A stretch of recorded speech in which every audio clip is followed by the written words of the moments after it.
Każda historia to nowe odkrycie, a rozmowa ma niezwykłą moc łączenia nas wszystkich. Jeśli te rozmowy są dla Ciebie wartościowe i chcesz być częścią tej podróży, zachęcam Cię do subskrypcji tego kanału oraz udostępniania odcinków, które mogą zainspirować także innych. Dzięki Waszemu wsparciu możliwe jest tworzenie jeszcze większej liczby takich rozmów. Dziękuję, że oglądacie W ogniu pytań. Kolejny odcinek podcastu W ogniu pytań. Jeżeli widzimy się tutaj po raz pierwszy, ja mam na imię Oskar i jestem prowadzącym ten program, podcast, audycję, zależy gdzie słuchacie. Możecie oglądać oczywiście ten podcast na YouTube, ale jest także dostępny na Spotify. A shortsy są publikowane na Instagramie, na TikToku oraz na Facebooku, gdzie jest cały fanpage, gdzie możecie się ze mną komunikować w prosty i przejrzysty sposób. I dzisiejszym moim gościem Barbara. Dzień dobry. Dzień dobry. Porozmawiamy dzisiaj o duchowości. Chciałbym, takim moim małym marzeniem jest, żeby zrobić z tego podcastu pewien taki, wstęp do duchowości, żeby wyjaśnić ludziom, co to w ogóle jest, że duchowość to nie jest tylko Kościół katolicki, księża i krzyż, tylko pokazać tą duchowość z trochę innej strony. Co ty na to? Może zrobimy takie kompendium małe. Jestem za. Lecimy. Duchowość w pigułce. To mi dajesz wyzwanie. Ale lecimy. Dobrze. Czym jest w ogóle duchowość? Może tak zacznijmy od początku. Tak wypada. To jest temat rzeka. Aby wytłumaczyć w ogóle... Płyńmy. Tak, więc żeby wytłumaczyć w ogóle czym jest duchowość, to zacznijmy od tego, że tą duchowością, którą ja się zajmuję, to nie ma nic wspólnego ani z katolicyzmem, ani z jakimkolwiek innym odłamem religii. I tak samo nie ma nic wspólnego czy z New Age'em, czy z... Jehowymi i innymi takimi tam odłamami. Tak. Gdzie ja jestem bardziej zwolennikiem i praktykuję jak najbardziej religię. Nawet to nie kasuję to słowo. Duchowość do siebie. Z zewnątrz do siebie. Czyli nie patrzę na to, co jest na zewnątrz pod względem, że nie kieruję się tym, ale patrzę, co jest we mnie, co się zadziewa we mnie, co ja czuję w sobie, bo dopiero ode mnie ja mogę iść dalej. Jesteśmy nauczeni już od dzieciństwa programowania pod tytułem, jako Polacy, katolicyzm. Mamy chodzić do kościoła, a zwłaszcza co niedzielę rano, być z ludźmi w kościele, odmawiać modlitwy i być w tym całym takiego spektrum, które jest nam narzucane już od samego początku dzieciństwa, tak? I do momentu, kiedy człowiek sobie zdaje sprawę z tego, że że on nawet nie jest tego świadomy, to w tym idzie jak taka owieczka, nie? I myśli, okej, tak jest. No tak, bo to już zaczynają od chrztu, gdzie mamy, rok, może mniej, może trochę więcej. Później jest komunia, ile tam, 6, 7, 8, 9 lat, coś koło tego. Później jakieś bierzmowanie i tak cały czas tkwimy w tej bańce, nie widząc, co jest na zewnątrz. Tak. Cała zabawa zaczyna się wtedy, kiedy właśnie otwieramy oczy i zaczynamy to widzieć. Kiedy gdzieś przypadkiem na przykład rozmawiamy z koleżankami przy kawie albo tak teraz my i pada jakieś słowo na temat na przykład przebudzenia. Albo temat energii. No a koleżanka mówi, ja się przebudziłem dzisiaj w nocy 3 razy. Świetnie, to teraz porozmawiamy o tym, tak? Dlaczego się przebudziłeś i co takiego widziałeś w snach swoich? Ale idąc w tym temacie tej duchowości, cała zabawa zaczyna się, kiedy zaczynasz dostrzegać, że życie, którym żyjesz, nie jest takim, jakim ty chcesz. Bo dostrzegasz pasmo nieszczęść, dostrzegasz, że coś jest nie tak, że towarzystwo, w którym jesteś, to nie jest takim, którym chciałbyś być. Że to, co czujesz w twoim ciele, jeżeli za to oczywiście pozwolisz, cię bardzo gniecie i jest dla ciebie ciężkie. Twoje ciało ci daje symptomy pod tytułem bóli różnych. Boli cię kręgosłup, bolą cię barki, głowa cię często boli. I tak zaczynasz się zastanawiać, co jest, nie? Takie, coś tu jest. Idziesz do lekarza, ale już gdzieś tam pod spodem czujesz, że jest inaczej, nie? Potem szukasz dalej i idziesz i sobie myślisz, tak akurat z hipnozy to powiem, ale zaczęłam sobie programować głowę, a jakbym wiedział, bądź jakbym wiedziała, co jest ku temu, że tak się właśnie czuję. I nawet nie wiesz, A właśnie rzuciłeś takie magiczne zaklęcie, gdzie zaraz nasza odpowiedź, bo wszechświat tak działa. I odpowiedź powinna się pojawić sama, tak? Tak. Ona się pojawia sama w przeróżny sposób. Jak nie na przykład słuchasz nagle muzyki, nawet nie wiesz dlaczego, ale czujesz, że masz puścić sobie muzykę na Spotify. I tam przychodzi jedno zdanie, które z całej tej piosenki słuchasz i nagle się kotwiczysz tylko w tym zdaniu. Aż takie, o, aha. Albo jedziesz sobie w metrze i słuchasz tam gdzieś dwóch ludzi, jak rozmawiają i też słuchasz całą tą Jedno rozmowę. zdanie na przykład. I to jedno zdanie, tak. Albo ja mam tak najczęściej, że czuję, że mam wejść na Instagrama. Nie wiem dlaczego tak, robię tak co innego, ale no dobra, no czuję, mam wejść na Instagrama. Wchodzę na Instagrama, a tam rolka z odpowiedzią na moje pytanie, nie? Takie wow. Nawet ty jesteś odpowiedzią na moje pytanie tak naprawdę. Bo zadałam pytanie do Wszechświata i tego samego dnia weszłam, a akurat zadałeś pytanie odnośnie kogo chciał, że widzowie, kogo byście chcieli znowu innego zobaczyć, nie? Bądź coś ten. No i tam byłam, akurat ja też nominowana do tego. Tak, o, no proszę, dziękuję. Udało No się. i jestem, nie? Ja bym nie powiedziała, że się udało, ja bym powiedziała, że to stworzyłam. I kiedy ty sobie na to pozwalasz, aby to dostrzec, aby to poczuć, bądź nawet sobie pozwolić na to, żeby w głowie kłębiły się takie myśli, to gdzieś otwierają ci się drzwi do miejsc, których wcześniej albo nie zauważałeś, albo nawet nie dostrzegałeś, albo nawet nie wiedziałeś, że są. I najczęściej to wszystko prowadzi do tego, żebyś poczuł się jeszcze bardziej niekomfortowo. Bo im większy dyskomfort, tym bardziej szukasz. Im więcej... Większej i szybciej potrzebujesz coś zmienić w sobie, tak? Tak, Mhm. bo akurat rola bólu i tego, dlaczego my cierpimy, właśnie jest tym, żeby nas pchnąć. Jest takim wiatrem w nasze plecy, że poczekaj, zobacz, nie idziesz w tą stronę, pozwól, że ja cię pchnę, idź tam, bo ty masz iść tam. No tak, bo jeżeli ktoś ma w życiu komfortowo, wszystko jest pięknie, ładnie, no to jakby nie ma potrzeby, żeby coś zmieniać. Nie zgodzę się z tym. Bo jak długo wysiedzisz w komforcie? Zobacz, na własnym przykładzie, chociażby mieszkania. Jak się tu przeprowadziłeś do tego mieszkania, poczułeś tak, ale fajne mieszkanie, przestronne, duże, na mój gust, tak? Ale jak zacząłeś tu mieszkać, powiedzmy już rok, no to ci przyszło, no okej, fajnie, ale bym chciał większe. Szybciej. Tak Na samo jest przykład, z tak? samochodem. Jak sobie kupujemy nowy Tak. samochód, wow, jest ekscytacja, a Tak. po miesiącu już zwykły samochód. Tak, tak. I tu jest to samo. Wszechświat, on ma zadanie rosnąć. On ma zadanie poszerzać się. I my wraz z tym wszechświatem, my jako ludzie również mamy się poszerzać. Więc my nigdy nie będziemy w tym samym miejscu i w tym samym spektrum całości naszego jestestwa jako człowiek. Zawsze będziemy szli dalej. Zawsze będziemy chcieli się rozwijać i patrzeć, co jest poza tym, co ja już znam. I kiedy ktoś przychodzi i mówi, ale ja już to wiem, a ja wiem wszystko, ale już mam to przepracowane, ale ja wiem jak to i tamto, siamto. Zawsze można inaczej.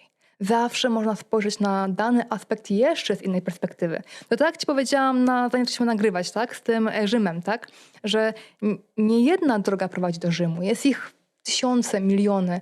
I tak samo tutaj ten podcast, tak, ja dzisiaj mówię do ciebie, ale za chwilę to będą słyszeć dziesiątki, setki, tysiące może innych osób i to ma trafić też jako jedna z tych dróg do tego Rzymu, czyli do każdego indywidualnego serca danej osoby. Do tego jestestwa, do tego centrum, gdzie to jestem ja. Aczkolwiek i tak każdy tą rozmowę odbierze też inaczej. I o to właśnie chodzi. To jest nasze piękno naszego człowieczeństwa, że każdy ma inaczej, że nie jesteśmy tym jesteśmy jednym kolektywem, ale osobnością. Zobacz, byłoby ci fajnie, gdyby naprzeciwko ciebie siedziałam ja, owszem, na najgłębszym poziomie jesteśmy jednością, ale tutaj, będąc na tym podcaście, fajnie by ci było siedzieć z samym sobą? Nie. No właśnie. A tutaj mamy wybór, że ty jesteś inny, ja jestem inna i każdy członek, który do ciebie przychodzi, jest inny i przynosi coś innego, wnosi coś swojego, wartościowego i tak ty też się poszerzasz, jak i ja tutaj z tobą. Powiedz mi, dlaczego duchowość jest ważna? Czy w ogóle jest ważna? To jest ważniejsze pytanie, czy jest ważne. Bo jeżeli zapytasz statystycznego Kowalskiego, który idzie ci na ulicy i zapytasz, czy duchowość jest dla ciebie ważna, to ci spojrzy na ciebie i ci powie, pani, o czym pani ciągle gada, nie? Ale jeżeli zapytasz, czy według ciebie jest ważna, to już zmienia sposób myślenia. Bo dla jednego duchowość będzie najważniejsza i będzie siedział totalnie w ascetyczny sposób, tylko zamknięty w domu i tylko zamknięty w swoim świecie, tak? Oczywiście pomijam tutaj mnichów i wszystkich tych, którzy się tym zajmują życiowo, o. Ale poza tym my jeszcze mamy inne aspekty w naszym życiu.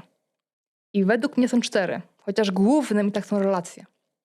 Drugi później jest zdrowie, kolejny to jest praca i pieniądze i ostatni to jest rozwój. Ale i tak te 3 nie mogą istnieć bez tego jednego, bez tej relacji.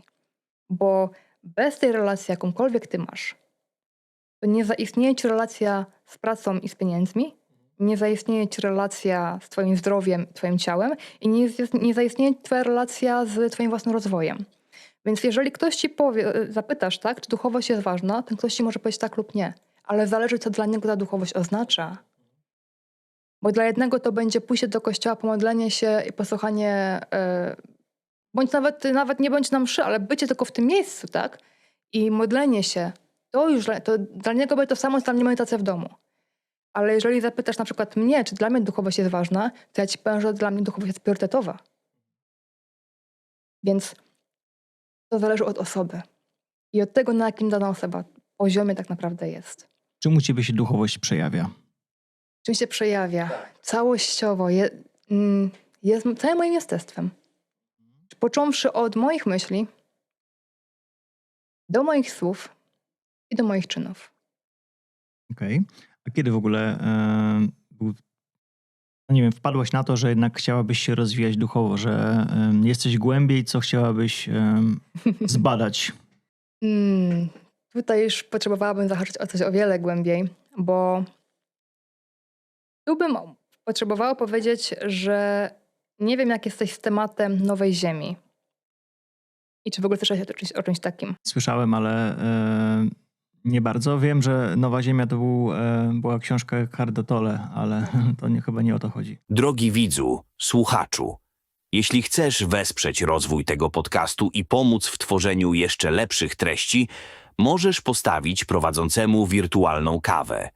Link do strony znajduje się poniżej, w opisie podcastu. Każda kawa to nie tylko radość i motywacja, ale także możliwość tworzenia coraz lepszych odcinków. Pamiętaj również o 2 ważnych krokach: subskrypcji oraz zostawieniu komentarza. Dzięki temu algorytm YouTube będzie mógł dotrzeć z tym podcastem do nowych odbiorców. Jeśli ta rozmowa zainspiruje lub przekaże coś wartościowego, udostępnij ją dalej. To naprawdę pomaga promować wartościowe treści. A teraz wracamy już do rozmowy. Tak, właśnie o to chodzi. Ale nie czytałem, ale wiem, że jest.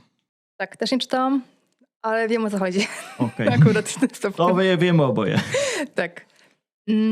Na temat Nowej Ziemi i całej tej nowej duchowości tak naprawdę, która może nawet inaczej. Nie chcę powiedzieć, że to jest nowa, bo to nie jest nowa. Ta duchowość jest cały czas. Tylko ona jest kalibrowana względem naszych, nie tylko naszych, ale w ogóle czasów. Bo kiedy byśmy porozmawiali o tej duchowości w czasach Egiptu na przykład, to tamta duchowość była ta sama jak teraz, tylko inaczej ubrana. Inne słowa, inaczej wymawiana, czy inaczej Postrzegana? Praktykowana? praktykowana. O tak, dziękuję. Jeżeli byśmy poszli w czasy, nie wiem, 1900, 1700, tam też było to tak inaczej. I do dzisiaj jest to o wiele prostsze, bym Ale tak chyba powiedziała. taki trzon, taki rdzeń jest wspólny chyba dla wszystkich Tak. czasów, nie? Tak, tak. Ja bym powiedziała, że tym głównym rdzeniem całego tego wszystkiego zawsze jesteś ty sam. No bo zobacz, nieważne gdzie ty pójdziesz, ty i tak w tym jesteś, bo to ty potrzebujesz posłuchać siebie, to ty potrzebujesz posłuchać swojej głowy, twoich myśli, to ty potrzebujesz zweryfikować, czy to, co ty słyszysz na zewnątrz, jest spójne z tym, co jest we mnie, z moimi wartościami, z tym, co ja wyznaję, czy z tym, w jaki sposób ja w ogóle funkcjonuję w tym świecie. Już nawet tak dla uproszczenia, może dla niektórych widzów, którzy jeszcze nie bardzo wiedzą, o czym rozmawiamy, to nawet porównując wszystkie obecne religie na świecie, to też jest pewien trzon jako my sami, plus jest cała otoczka, która już się zmienia w zależności od religii, ale no, to sedno takie jest wciąż to samo. Według ciebie jakie? No właśnie chodzi o człowieka. O mnie. W tym sensie.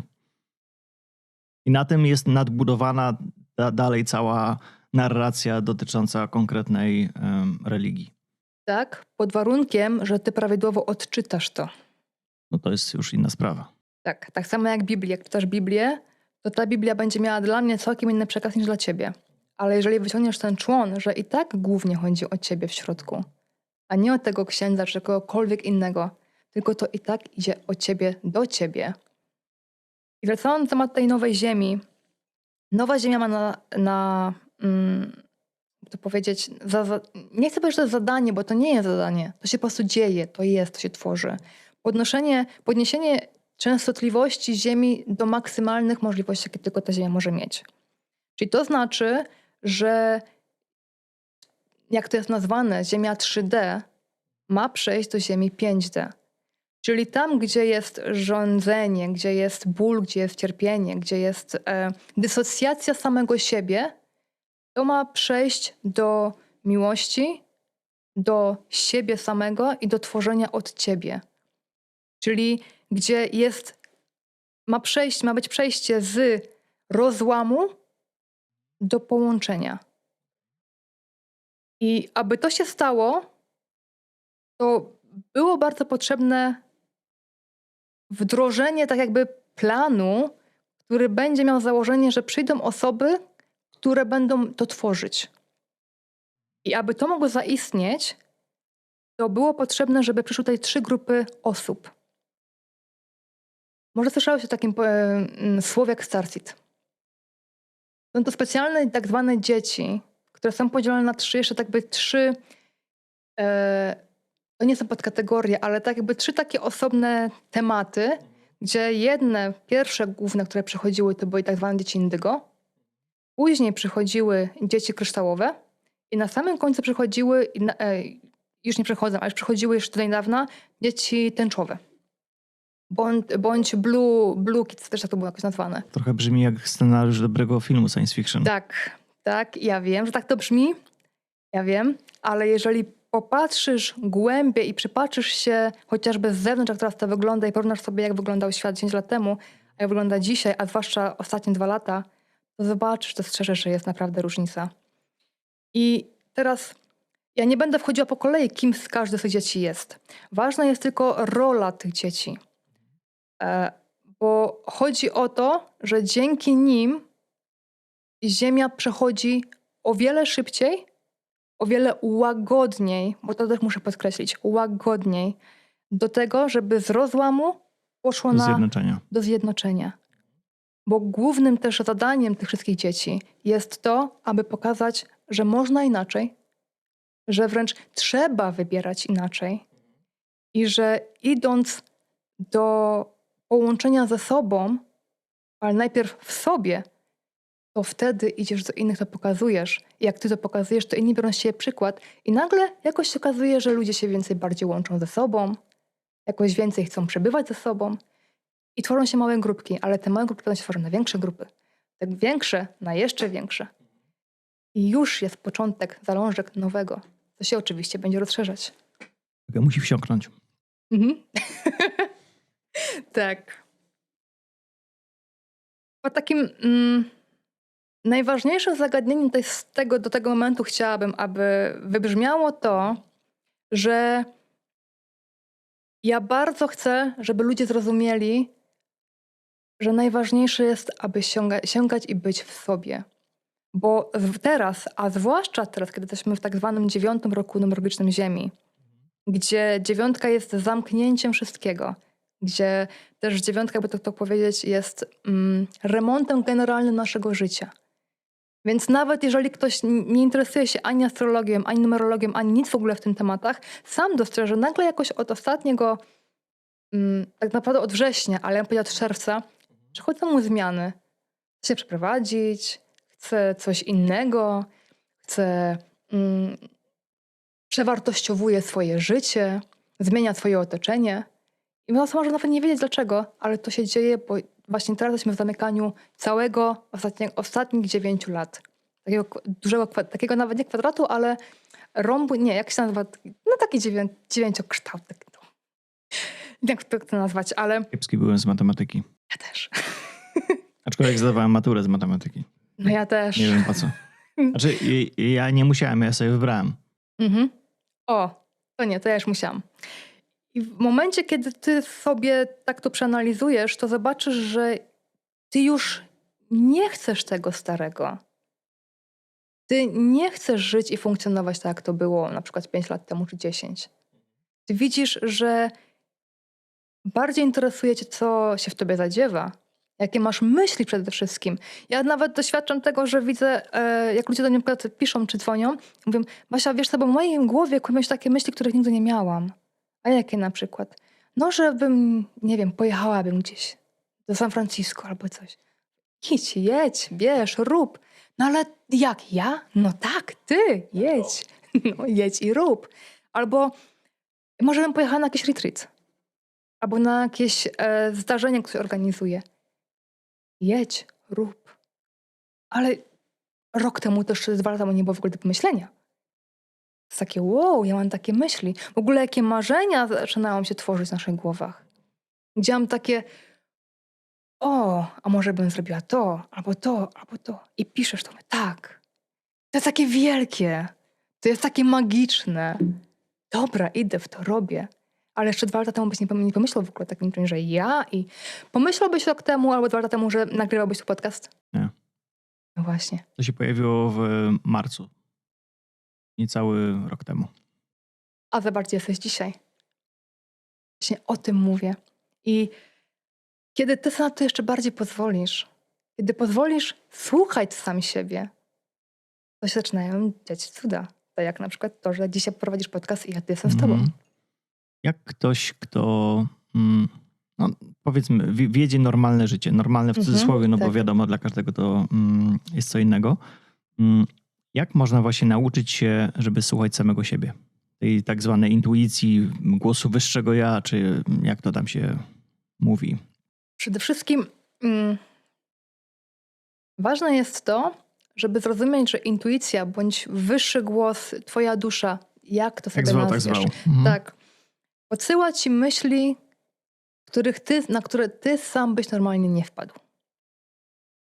I to są myśli, które jednocześnie cię przerażają. Masz takie, no jak ja miałbym podcast robić? No gdzie? Zapraszać ludzi do mojego mieszkania? Jeszcze cały ten sprzęt? Ogarniać to wszystko? Nie. Ale z drugiej strony, ale jakie byłoby to zajebiste. Ile ja bym się z tego nauczył. Ile ja bym wniósł do życia innych. Tak, to jest to. I to jest głos twojej duszy. Intuicji, jak sobie powiesz, jak chcesz. Kiedy ty go słuchasz raz, widzisz i czujesz taką adrenalinę wręcz w środku. Czujesz, to by było nawet fajnie. Boję się, ale idę, robię. Drugi raz, trzeci raz. Potem kolejny, kiedy na przykład spotykasz nowych ludzi i ty nie wiesz skąd, ale cholera czujesz, że się odsuwasz, twoje ciało się zamyka. Masz takie... I jak Coś mi posłuchasz... nie pasuje, tak? Tak, i jak posłuchasz tego głosu w środku w sobie i odejdziesz, kolejne, aha, i ty już mi na dobre. Potem gdzieś, nie wiem, idziesz do sklepu i nagle czujesz, że nie wiesz skąd, ale czujesz, że masz na przykład pani pod sklepem dać, nie wiem, 20 euro, tak? No i dajesz, no i idziesz dalej, nie? I tak kolejne, i kolejne. I ty nawet nie zauważasz, jak ty się stajesz o wiele lepszym człowiekiem dla samego siebie i jak twoja radość życia się poszerza, ale też jak ty bardziej ufasz sobie temu głosowi, bo ty wiesz, że on cię prowadzi gdzieś. Ty nie wiesz gdzie, ale ty już mu ufasz, bo dowiedziałeś się i doświadczyłeś przede wszystkim na własnej skórze, że ten jeden raz, drugi, 5., 10., że jak go słuchasz, to on cię prowadzi i masz fajne efekty, nie? I kiedy na to pozwolisz, to się dzieje ta magia. Ale jeżeli powiesz, a nie, a tam coś tam mówi, dobra, zrób podcast. Zaryzykuj. Nie, gdzie? Do domu będę ludzi, nie ma takiej opcji. Co mi żona, to będzie zaraz kłótnie robić, jeszcze syn albo coś. Nie, to nie dla mnie w ogóle, ja jeszcze, nie, niech to jest dla innych. No i zamykasz sobie drogę. Twoje marzenie zaczyna być skreślone i spisane gdzieś na straty. Ale idziesz kolejnym razem, tak? Znowu u ciebie to wraca. I znowu gdzieś tam przychodzi, nie? Patrzysz, teraz mamy ten nowy rok, tak? Jest tak popularne jest tworzenie mapy marzeń. Albo tych nowych celi na nowy rok. Dobra, i wraca ci to, nie? Zrobię podcast. Tak, idę w to, zrobię ten podcast. Ale takie, nie. Ale i tak zrobię. I on się robi coraz bardziej taki, nie? Ale to zrobię. I w końcu to robisz. No i dzisiaj już wiesz, jakie masz tego efekty. Ale gdybyś tego nie posłuchał, pierwszy raz, drugi raz, nie wiesz, gdzie byś był dzisiaj. Ale pytanie jest tylko jedno. Czy to, co dzisiaj robisz, uszczęśliwia cię? Daje ci radość? Daje ci satysfakcję?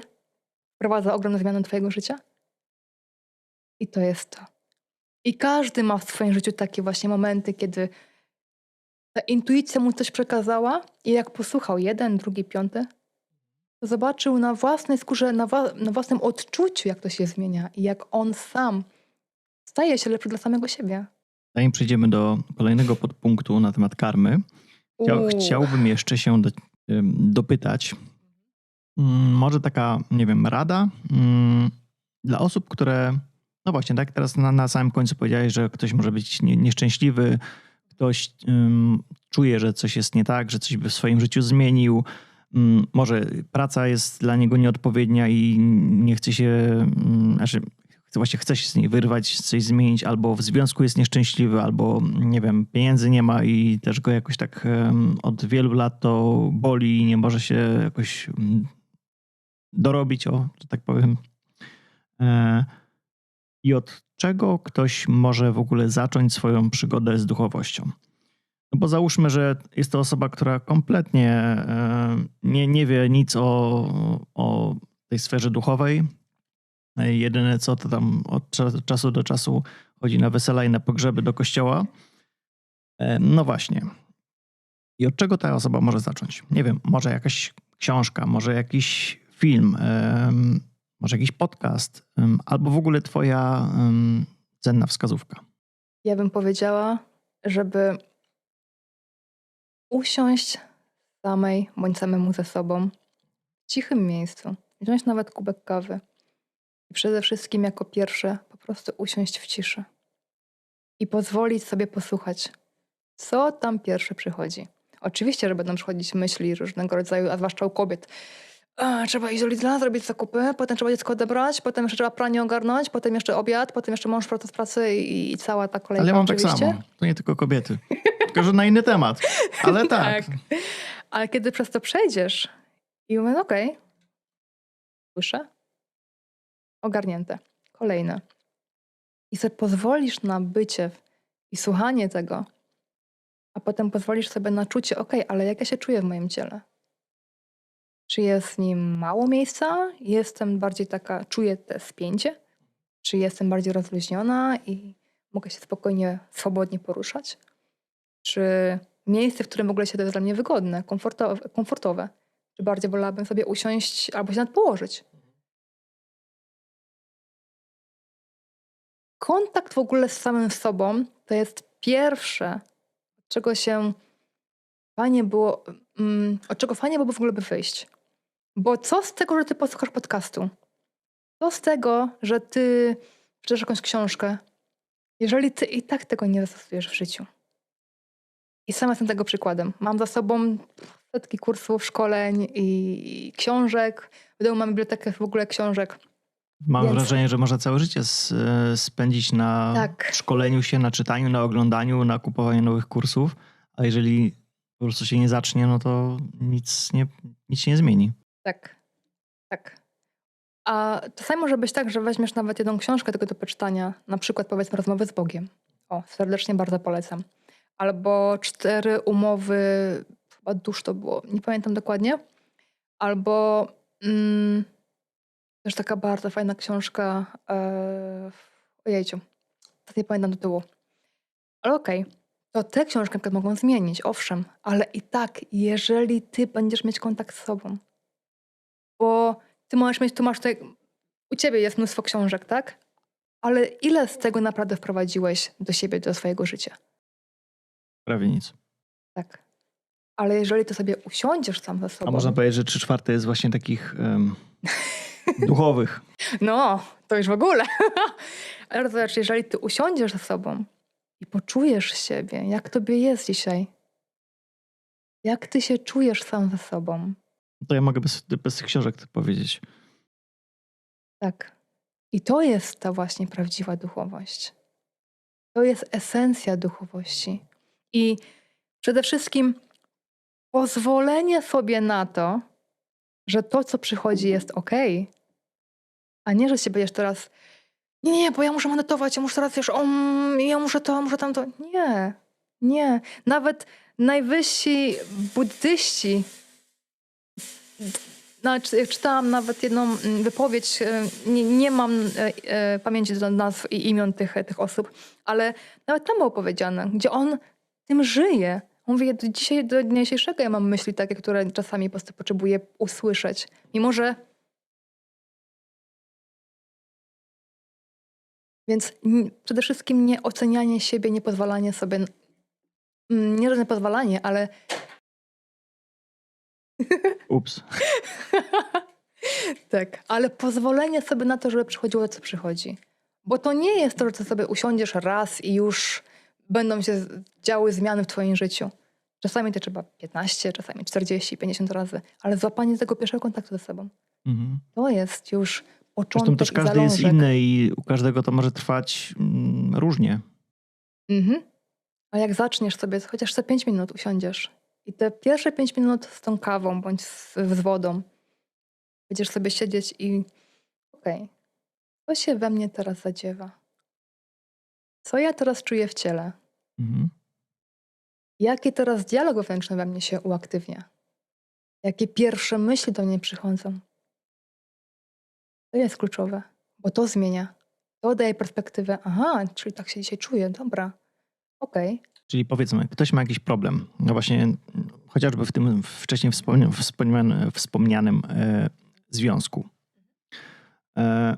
Czyli pierwsze, co musi jakby zrobić, nic nie musi, może zrobić, to po prostu Usiąść zagłębić sobie. się w siebie, posłuchać swojego głosu, jaka odpowiedź pojawia się w jego wnętrzu. To jest pierwsze. Jest jeszcze punkt drugi. I wiesz, my kobiety w ogóle mamy taką tendencję, że pierwsze co robimy, no to bierzemy telefon.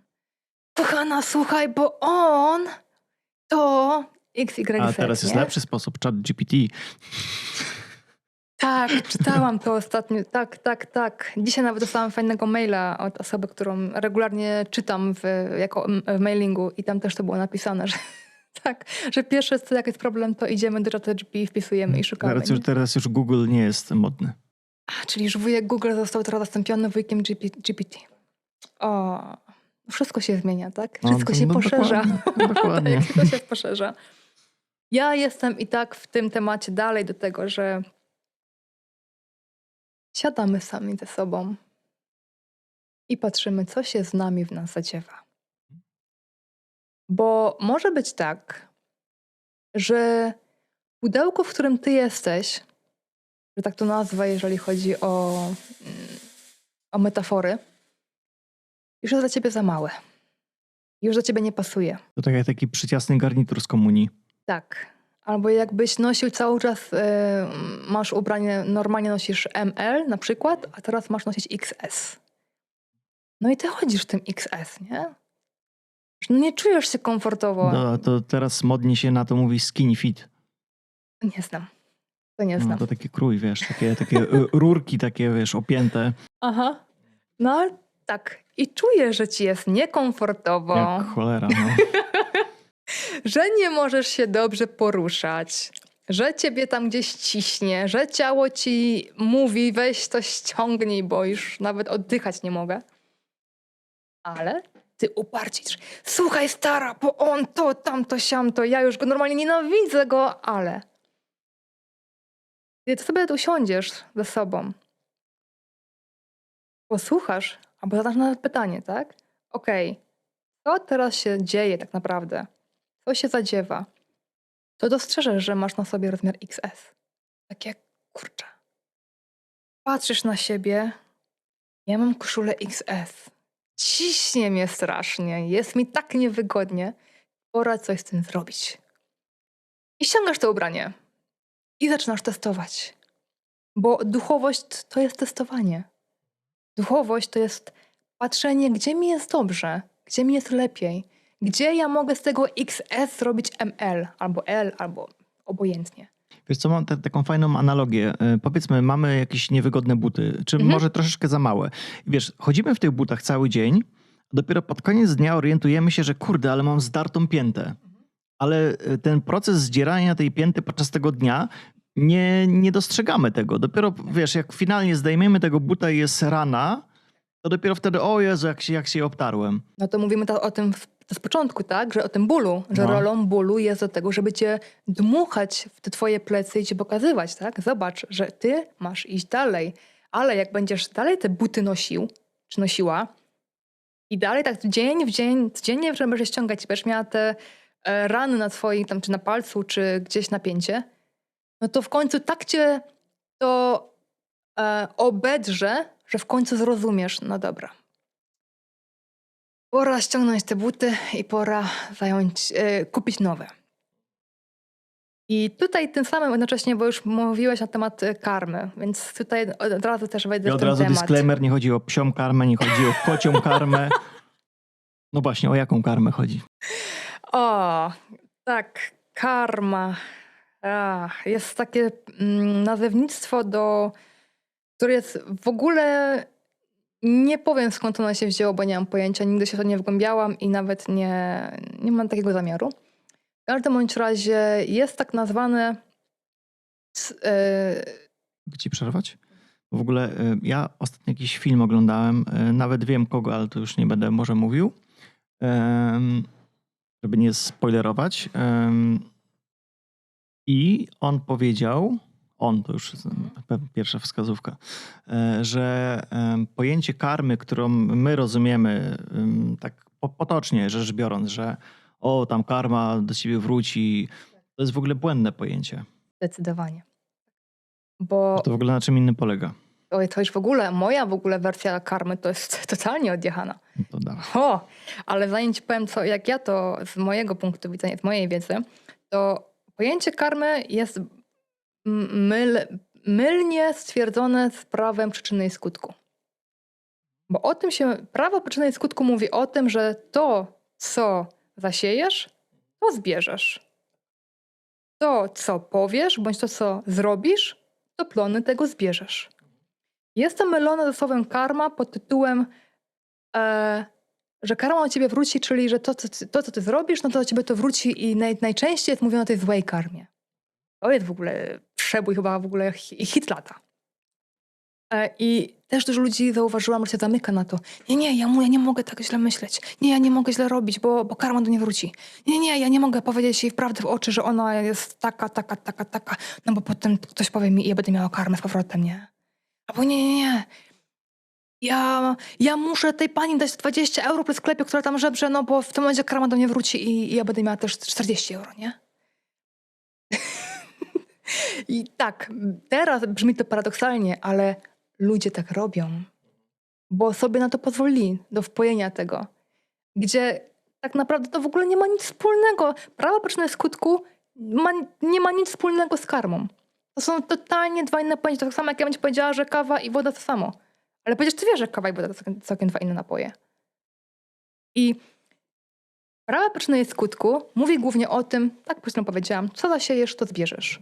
Jeżeli ja będę dla ciebie miła, sympatyczna i będziemy sobie spokojnie rozmawiać, to też dla mnie taki będziesz. Jeżeli ja dam 20 euro pani, która żebrze przed Lidlu, to ktoś inny mi to zwróci w całkiem innym kontekście, na przykład miłym słowem, albo gdzieś, nie wiem, ktoś mnie przepuści na pasach, tak? Gdzie będę gnała, bo będę spóźniona, ale ktoś mnie przepuści, dobra, to jedź szybciej, nie? W ten sposób. A ludzie myślą, że to jest coś, co jeżeli ja do tego się nie dostosuję w kościele. Jak się nie dostosuję, to czeka mnie kara. Nie, absolutnie, że nie.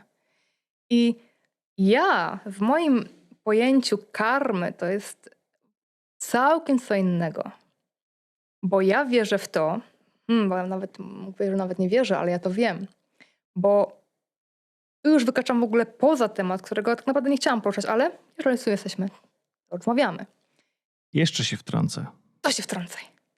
Bardzo przepraszam. Niektórzy ludzie też chyba interpretują karmę jako takie przeznaczenie. Bo na przykład, nie wiem, ktoś coś komuś zrobi. Powiedzmy, nie wiem, ktoś mi ukradnie portfel. Ja mówię, a kurwa, karma cię znajdzie. Czy tam ta karma do ciebie wróci. No. I że go spotka jakaś, nie wiem, ręka boska go tam macnie i wiesz, będzie cierpiał z tego powodu. Więc to też jest takie trochę nieadekwatne porównanie. Tak, tylko to teraz w tym momencie się kłania to, brak wiedzy do tego, że to, co ty właśnie zasiejesz, to zbierzesz. Czyli jeżeli ty mówisz, ty taki owaki, zabrałeś mi mój portfel i teraz bez ciebie nie mam, nie wiem, miałam tam całą wypłatę i teraz bez ciebie nie mam na opłatę, nie mam tego, nie mam tamtego, niech ciebie coś trafi, to tak naprawdę ty sobie sam to robisz. I to do ciebie wróci. I to o wiele szybciej niż myślisz. A czasami nawet w ciągu 24 godzin maksymalnie. Bo ty komuś to zażyczysz, ale tak naprawdę zobacz, w momencie, kiedy mówisz, ty taki i owaki, zobacz, te palce są skierowane do mnie. Więc ja wysyłam tobie jednego palca, ale do siebie wysyłam 4 albo 3. Więc po co? Po prostu po co? Zgubiłam portfel? No dobrze, trudno. Tak się miało zdarzyć. Znaczy, że ktoś inny potrzebował tego wiele bardziej niż ja. Ja sobie poradzę. Ja mogę iść na przykład do mojego szefa, wytłumaczyć sytuację, że mogę zaliczkę. Albo zadzwonić na przykład do przyjaciela, przyjaciółki, tak. Słuchaj, mam taką sytuację, możesz mi w tym momencie pomóc. Możliwości jest wiele.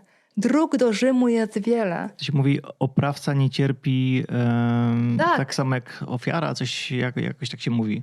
To już w ogóle jest. Ten oprawca nawet nie wie, że ty cierpisz. Dokładnie. Zobacz, bo jeżeli ja zgubię ten portfel, tak, to on nawet, powiedzmy, ty go znajdziesz. Ale skąd ja mogę wiedzieć, czy na przykład mnie nie szukasz w tym momencie? I nie dzwonisz na policję i mówisz, znalazłem portfel od pani Barbary i chcę go oddać, no ale no nie wiem, gdzie ta pani mieszka, czy możecie im pomóc, nie? A ja już sobie wysłałam, ty taki i owaki, nie? Niech ciebie spotka to, tamto, siamto, nie? A tak naprawdę też jeszcze może być to, że to do mnie wróci w ciągu 24 godzin i nagle ty mi zapukasz do drzwi. Dokładnie, jak ktoś niepotrzebnie po prostu swoją głowę zaprząta takimi negatywnymi rzeczami po prostu. Tak. Projektujemy sobie w głowie jakieś takie, wiesz, negatywne rzeczy. Tak. I tutaj, jeżeli jeszcze chodzi o to ty nawet nie wiesz o tym tak naprawdę, co ja w tym momencie przeżywam. Nie wiesz, czy na przykład właśnie w tej chwili nie mam na przykład wypłaty, bo moja wypłata była w tym portfelu i za chwilę mam zapłacić za mieszkanie i ja tych pieniędzy nie mam. Przecież tego nie wiesz. Ty tylko otwierasz portfel i widzisz, jest tu, nie wiem, taka pokaźna kwota w portfelu, i teraz albo to dla siebie weźmiesz i zrobisz swoje, albo zadzwonisz na policję i powiesz, zgłosisz, że mam portfel od pani Barbary, chcę go zwrócić, albo coś tam, ale ty nie wiesz, co ja przeżywam. I teraz dla mnie najważniejsze jest w tym momencie keep calm. Okej. Ale to jest poziom świadomości. Powiedzenie sobie, dobra, wierzę, że wróci. I tyle. I idziesz dalej. Tylko, że my ludzie mamy jeden największy, użyję tego słowa, ale go w ogóle nie używam, problem. Bo my nie potrafimy odpuszczać. My nie potrafimy powiedzieć, dobra, zgubiłam portfel. Ktoś inny tego potrzebował wiele bardziej niż ja. No i dobra, wróci. Przepraszam na chwilkę. Wróci to do mnie. W jakiej postaci? Okej, ale ja wiem, że wszechświat się mnie troszczy. A my nie potrafimy zrobić takiego czegoś. Inaczej. A co my robimy? Ty taki, niech ciebie coś tam trafi, bo mój portfel, cała moja wypłata i jeszcze ten portfel z Gesa, za który dostałam albo zapłaciłam tam tyle i tyle i to jeszcze tam mam to, tamto, siamto, nie? I to, że nie potrafimy odpuszczać, to jest temat tak naprawdę na całe życie. Bo zobacz, kiedy to nie ma tylko do tego, nawet powiedzmy tej karmy, tak? Czy do obojętnie jakiego aspektu naszego życia. My jesteśmy tak bardzo przywiązani i przywiązujemy się do rzeczy, Że jak na przykład tak powiedziałam, dzisiaj jesteśmy w 9. roku numerologicznym Ziemi, tak? Gdzie remontujemy po prostu całe nasze mieszkania. Ale my nie potrafimy powiedzieć, kurczę, no ja już tyle zainwestowałam w tej pracy. Pracuję tam, nie wiem, 20 lat. Ja mam teraz to zostawić, puścić. No nie, nie, nie, nie, nie. Jestem w relacji, która mi w ogóle nie służy, tak? Gdzie ja po prostu, to jest oczywiście przykład, tak? Płaczę prawie co noc, nie śpię, nie wiem, moje zdrowie, włosy nie wypadają, moje zdrowie w ogóle potupada. Ale ja jestem z tym już 10 lat. No jak? Jeszcze mamy kredyt w ogóle, tak? No jak? No nie. Nie wiem, szkoła, tak? Powiedzmy, że chcę się przekształcić. Nie wiem, zajmuję się zawodowo, nie wiem, czymś A, ale na B. I ty czujesz też i na B, tak? Powiedzmy akurat ciebie, tak? Nie wiem, czy się zajmujesz zawodowo, ale powiedzmy, że ty chcesz teraz się przekształcić i robić tylko te podcasty. Na tym zarabiać i mieć swoją firmę, tak? Zgadłaś. Tak działa energia. Tak, ale to mówisz, nie, no bo ja tam pracuję tyle lat, ja tam wszystkich znam, a to teraz się muszę na nowo uczyć, a to kosztuje, a to tyle czasu, a to. Nie, dlatego nie będę robić. I to jest w porządku, bo my tak mamy, tak ludzie jesteśmy. I nigdzie nas nie uczono, że mamy w ogóle możliwość odpuszczenia, że możemy odpuszczać, że to, co nam nie służy, co nas gniecie w środku, możemy temu powiedzieć sobie, puszczam cię, energia ma być wolna. Tylko trzymamy się kurczowo, jak te dzieci, tak? Te małe dzieci, które dostały, nie wiem, paczkę cukierków i tak mama mówi do tego dziecka, podziel się tym. Nie, bo to moje cukierki, ja tego nie puszczę, to jest moje. Nie? Albo jak Gollum z Władcy Pierścieni, tak? My pleasure, nie? A gdy powiedzieć, ale jest twoje, jeżeli chcesz dla ciebie, trzymaj dla siebie, ale po co? Idź dalej. Pozwól przede wszystkim sobie. Bo to jest tak z tym intuicją, jak rozmawialiśmy, nie? Zobacz, kiedy ja ci powiedziałam, przytoczyłam twój przykład, tak? Z intuicją, twoim podcastem. Ty w końcu posłuchałeś i puściłeś twoje przywiązanie do tego, no nie, no bo żona będzie mi na pewno gdzieś tam gderać. A nie, no bo synek jej będę musiał coś z nim zagospodarować go na tyle, że mógł tutaj przyjmować gości, tak? Nie, no bo coś tam, a nie, bo to nowe koszty, jeżeli chodzi o sprzęt i tam to wszystko. Ale to puściłeś. Ale ja w to idę. No i zobacz, jakie masz dzisiaj wspaniałe studio i gdzie dzisiaj jesteś. A to tylko dlatego, że właśnie odnośnie tej pracy, o której, tak, to właśnie to jest silna potrzeba zmiany. O. I znowu ból. Ale na Tak temat jest. bólu i na temat cierpienia i na temat, jak to w ogóle działa w naszej psychice, chętnie opowiem kiedy indziej, kiedy będziemy rozmawiać na temat podświadomości i O, i hipnozy. tutaj od razu zapytamy widzów, czy będą chcieli kolejny odcinek, bo mamy plan, ale to już zależy od głosu ludu, czy będą chcieli, żebyśmy kontynuowali rozmowę na inny temat. Tak. Inny temat, czyli hipnoza, podświadomość, tego typu historie. Więc dajcie znać. Tak, a więc teraz, kiedy ja zgubiłam ten portfel i powiedziałam tobie, spok, przyjdzie, zajebiście, nie przyjdzie, też zajebiście, ja sobie poradzę, bo ja ufam sobie, bo ja wiem, że to przyjdzie.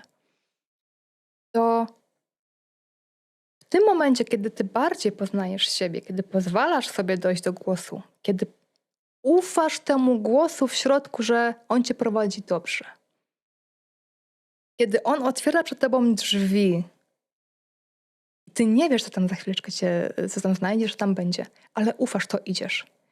To w tym momencie ty zaczynasz twoją drogę z karmą, którą ja wyznaję, którą ja uważam, że jest prawdziwą. Bo teraz czym dla mnie jest karma?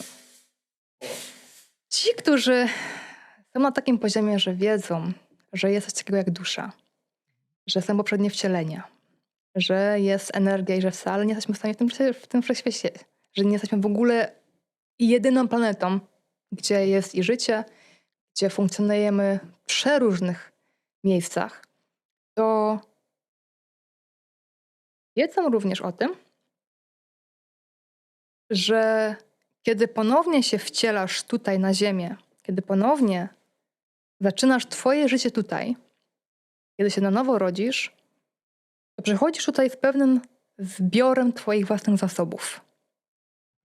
Zasobów i energetycznych, i zasobów jako charakteru, twojej siły, twoich celów, ale też tak zwanego planu duszy.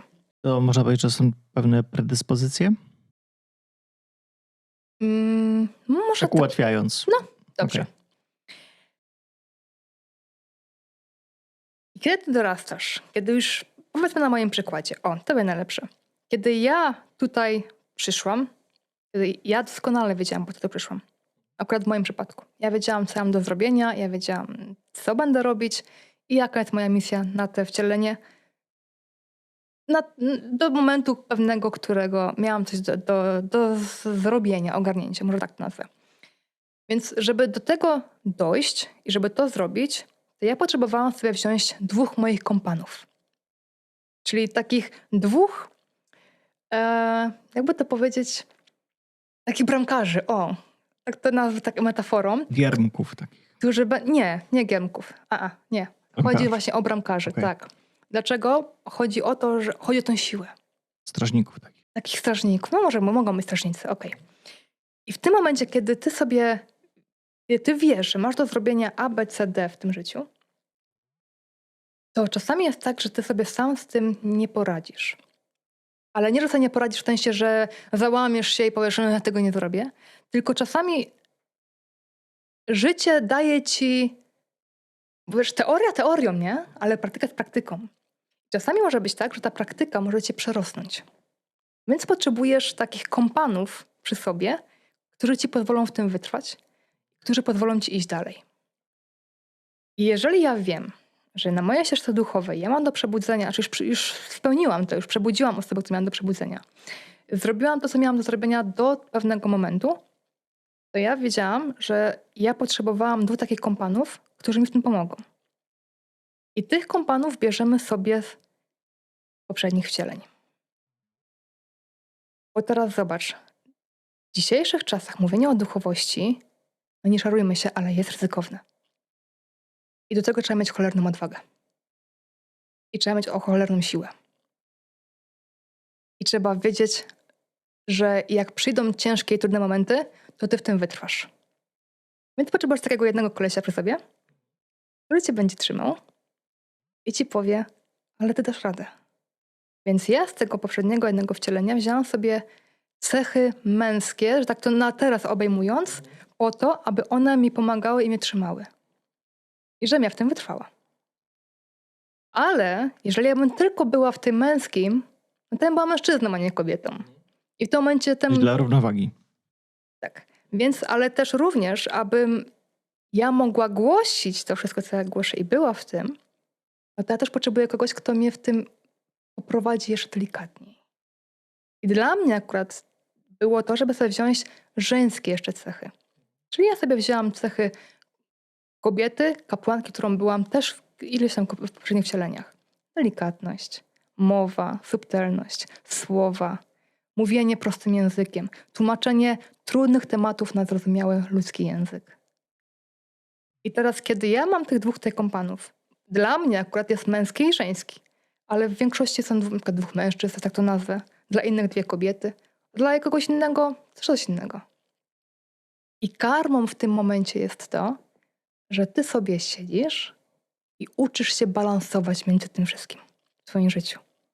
Bo jeżeli ja bym tutaj dzisiaj, będąc u ciebie, mówiła tylko z poziomu mojego kompana, ja bym przede wszystkim nie mówiła, to może inaczej, to na pewno nie czułbyś się tak komfortowo przy mnie, jak czujesz się teraz. I na pewno nie chciałbyś dalej prowadzić ze mną tego podcastu, jak prowadzisz go teraz. Bo czułbyś na przykład gdzieś takie parcie, że ja, że tak to męskie, nie takie mocne. Ale ja wiem, że na ten podcast i na to, żeby dzisiaj przemawiać i żeby to trafiło w mojej intencji do tych 1000 osób, to ja potrzebuję mówić subtelnie. Ja potrzebuję mówić zrozumiale, tłumaczyć trudne. Nie krótko i zwięźle, tylko Tak, bardziej z jakimś takim głębszym przekazem. tak. I teraz moim zadaniem tutaj jest to, żeby to balansować. Czyli jeżeli ja potrzebuję coś przekazać tobie delikatnego, subtelnego, to ja będę się posuwać do przodu bardziej do mikrofonu, bardziej ci patrzeć w oczy. W sensie takim, żebyś ty zrozumiał ten przekaz, tak? Ale jeżeli będzie trudny moment, gdzie ja się będę czuła w tym momencie jakiś ścisk, na przykład w żołądku, w tym momencie nie na zasadzie, że ja dam radę, tylko okej, poczułam, ale idę dalej. Pozwalam na to. I to jest karma. Dla mnie, w moim odczuciu. Pozwalasz sobie w tym balansować i odnajdować się w tym. I znowu wracamy do tematu, że wszystko idzie do ciebie i od ciebie. Bo tak naprawdę na najgłębszym poziomie i tak wszystko chodzi o ciebie. I to, co jest w tobie, z tobą. Tu mam właśnie ten trzeci podpunkt. Wszystko masz w sobie. O, tak. Ale zanim do tego jeszcze przejdziemy, powiedz, czy są jakieś mity i nieporozumienia odnośnie karmy? To już to nawet powiedziałam. Wcześniej, jak rozmawialiśmy na temat tego, jak powiedziałam, że karma jest mylnie mylona z tematem prawa przyciągania i skutków. Czy coś jeszcze ludzie źle definiują w karmie? Nie powiedziałabym, że źle, tylko po prostu, że nie mają wiedzy na ten temat. Bo tak naprawdę nie ma dobrego czy złego. Po prostu jest. Ale brak wiedzy na dany temat, to powoduje, że my coś oceniamy, czy jest właśnie dobre, czy jest złe. Bo dla ciebie na przykład to, że ja, nie wiem, piję teraz kawę, dla ciebie będzie okej. Ale kogoś innego, na wypiłam kawę i bym siorbnęła, to byłoby takie, jak ona może siorbać, nie? To jest złe. Ale dla ciebie to będzie okej, dobra, to jest okej, nie? Nawet zabawne, nawet śmieszne, nawet się z tego uśmiejesz. Ale dla kogoś innego to będzie takie, jest, po prostu jest. Bo to jest. I nawet nie zastanawiałam się, czy są jakieś jeszcze inne mity na temat tego zagadnienia. Nie wiem. Może do tobie coś przychodzi? Albo zapytajmy tak. widzów, czy mają jakieś inną wiedzę na temat karmy. Dobra. Co oznacza, że wszystko masz w sobie? Bo ja mam przed oczami takiego mema z takim grubaskiem, z takim brzuchem wywalonym i się gładzi po tym brzuchu. Dobre było, wszystko mam w sobie. Okej. Tak, fajne. To jest fajne, zabawne, bo w Sylwestra akurat rozmawiałam o tym z moją przyjaciółką i padło te właśnie zdarzenia, co za słowa, ale ja mam wszystko w sobie, nie? Takie na pewno? Tak, tak się mówi. A na pewno? No tak, na pewno? No dobra, o co ci chodzi, nie? Ja absolutnie nie uważam, że mam wszystko w sobie. Nie. Bo ja mam predyspozycję i adekwatny stosunek do pewnych rzeczy, ale ja nie mam wszystkiego w sobie. Ja nie mam ciebie w sobie. Ja nie mam twoich zasobów, twojej energii, twojego doświadczenia w sobie. Ja mogę posłuchać tego, na przykład historii twojego życia, tak? Co ty przeżyłeś, jak tobie w tym było. Zadam ci kilka pytań głębszych, żeby poznać się jeszcze głębiej. A to będzie pewien procent całości mojego życia, powiedzmy, nie? Tak. Ja ci będę w stanie streścić w ciągu godziny czy dwóch dosłownie ułamek procenta. Tak, dokładnie. Ale ja nie wiem, przez co ty naprawdę przeszedłeś przez całe twoje życie. Chciałabyś wejść w moją, że tak powiem, w moje buty i przeżyć te 40 lat dzień w dzień, sekunda po sekundzie. Tak. Teraz drugie słowo. Tak naprawdę, co oznacza wszystko? Tak? Bo dla mnie wszystko to oznacza całość. To już się wyklucza, tak? No bo ja nie jestem... może inaczej. Na poziomie tym takim naprawdę najgłębszym to ma sens. Ale dzisiaj nie rozmawiamy na temat najgłębszym. Dzisiaj rozmawiamy na temat podstaw. No więc, tak, żeby było to zrozumiałe. Tak, więc dla wyjaśnienia tego tutaj trzeba to rozdzielić. I nie mam wszystkiego w sobie, tak samo jak ty nie masz wszystkiego w sobie. Ty nie masz pojemności twojej żony, twojego dziecka, czy twojego szefa, czy w ogóle nawet pojemności tego, nawet przyszłości przecież. Ty nie wiesz, co zrobisz w przyszłości. Ty masz zasoby na dzień dzisiejszy i z tego, jak ty siebie znasz, przez pryzmat twoich doświadczeń, pryzmat tego, jak ty się w ogóle z sobą czujesz i pryzmat tego, jak jesteś nauczony i wychowany. Ale ty nie masz...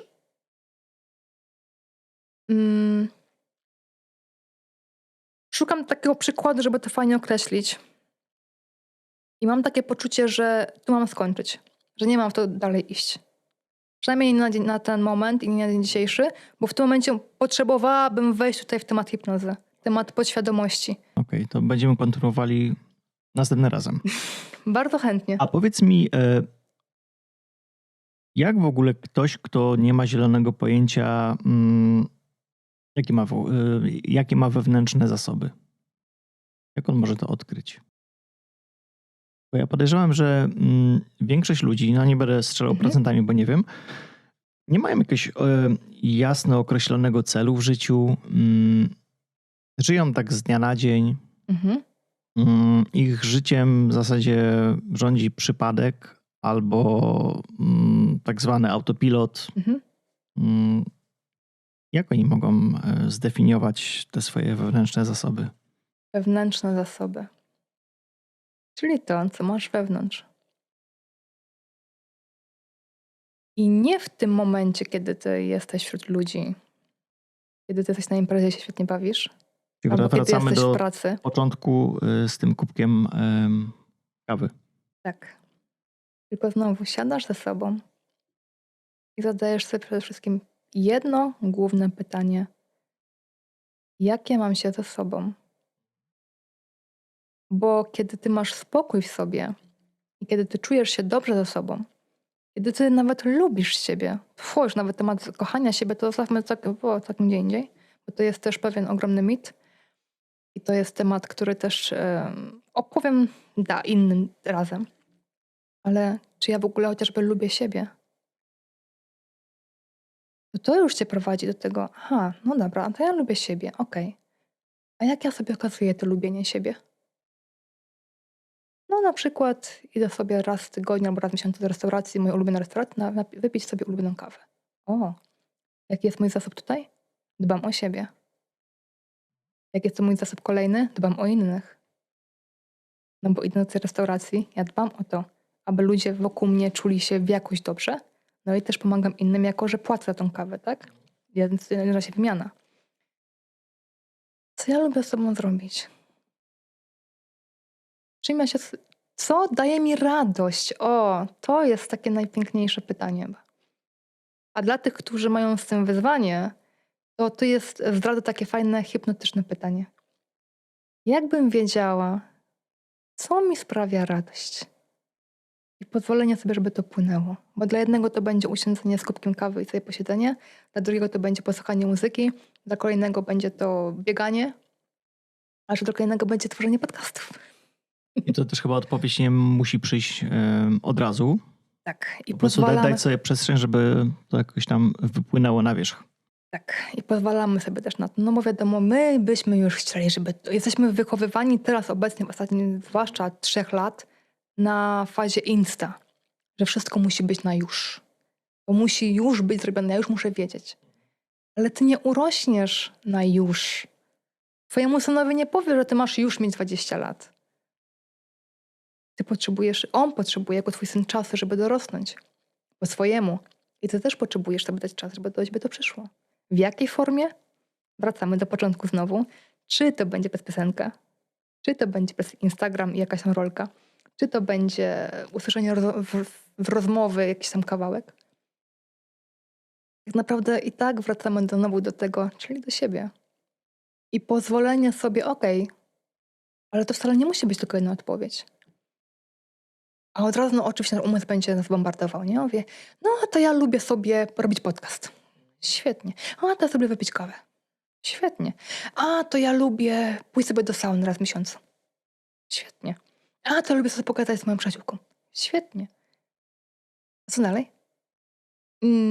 No nie wiem. I tu sobie już pozwalasz, tak? Niech przychodzi samo. Czy przyjdzie za 2 godziny? Za 5? Za 2 dni? Ale przyjdzie. Powiedz mi, czy duchowość to chwilowa moda, czy potrzeba we współczesnych czasach? To jest tak piękne pytanie, że się nawet zastanawiałam, czy mnie nie zadasz. Witam w podcaście w ogniu pytań. Tak. Aż dymu narobiłem więcej. No. Uwaga, przemieszam. Dla jednych to będzie moda i będzie takie... Bo z mojego takiego, moje subiektywne poczucie jest takie, że w ostatnich bynajmniej, 5 latach to po prostu wyrosło jak grzyby po deszczu. Tego się zrobiło taki ogrom, aż wiesz, może wiesz, to jest tak z taką percepcją, że jak chcemy sobie kupić nowy samochód i mamy wybrany konkretny model, to zanim go kupimy, to na mieście widzimy tylko te samochody. Więc może ja mam taką, wiesz, percepcję, że ja tylko widzę kanały na Instagramie, na YouTubie o tej tematyce. Ale no, podejrzewam, że i tak tego jest ogrom. Tak. I oba są prawidłowe, co powiedziałeś. I jest to teraz modne, i jest to stałe. Czyli jest to modne pod względem, ja to pozwalam sobie użyć takiego fajnego określenia jak marketing duchowy.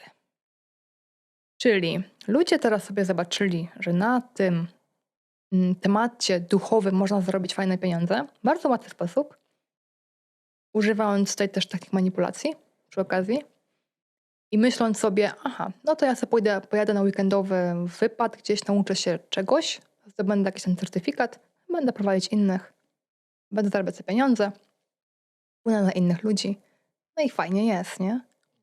I teraz ja nie mam nic do weekendowych czy online'owych kursów czy coś takiego, absolutnie, bo ja sama z tego korzystam.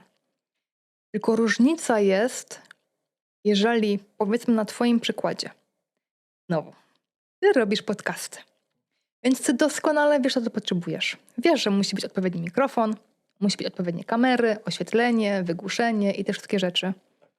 Więc w momencie, kiedy ty chcesz zrobić kolejne wygłuszenie w twoim domu, no to wiesz, że potrzebujesz tylko tego tematu. Co to jest tak samo? Jeżeli ja wiem, że do czegoś ja potrzebuję dany aspekt w tym kursie, który akurat ja chcę przerobić, no to ja go robię. Ale jeżeli na przykład ja chcę robić podcasty, czy coś robię, ale powiedzmy, że nie robię w ogóle, tak? Nie mam totalnego pojęcia na ten temat. Ja tego nie wiem, nie mam co mam się zabrać. Nie mam pojęcia, że ja potrzebuję jakieś oświetlenie, mikrofony, kamery specjalne, czy w ogóle wygłuszenie. A ja sobie zrobię teraz kurs weekendowy tylko z mikrofonów. To co z tego, że ja będę miała mikrofon, jeżeli ja nie będę miała całego studia? A ludzie myślą właśnie w ten sposób, że to ja sobie zrobię weekendowy kurs z mikrofonu tylko i będę uczyć ludzi, jak mają robić te mikrofony. I dlaczego ja mówię, że nie mam przeciwko? Bo jeżeli ty masz tą wiedzę w sobie, jeżeli ty wiesz, jeżeli ty czujesz w środku całym swoim jestestwem, że ty masz wprowadzić innych ludzi, jeżeli to jest w twoim jestestwie całości ciebie, że ty wiesz, że masz służyć innym, to dla ciebie taki kurs pod względem mikrofonu będzie tylko dodatkiem, bo ty go potrzebujesz.